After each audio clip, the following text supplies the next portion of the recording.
Okay, medical school debt is relentless. It doesn't care if you get sick or injured or suddenly can't work. And your lender, they also don't care. They just want to make their money. So, unless you have a total and permanent disability, the kind that keeps you from really doing any job, not just medicine, your student loans will not be forgiven. Let that sink in. If you get disabled, your debt still expects to get paid whether or not you can earn a paycheck. Most young physicians assume their biggest financial risk is malpractice, and that's just wrong. The real risk is losing your ability to work while still owing six figures in debt. Think about it. You've spent years training for this career, investing hundreds of thousands of dollars into your education and your future. But what happens if an illness or an injury takes you out of practice? The federal student loans are only forgiven if you're permanently and completely disabled. If you can't perform surgery, but you could still teach or consult, there's no discharge for you. And private and commercial loans, you can forget about forgiveness there as well.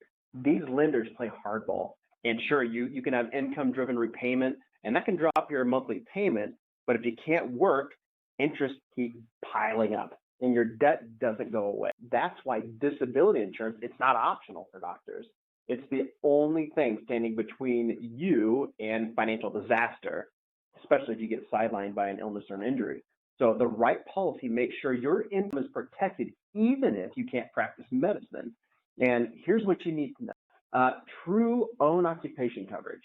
Remember that term. That means that if you can't work in your specific specialty, you still get paid even if you take on another job.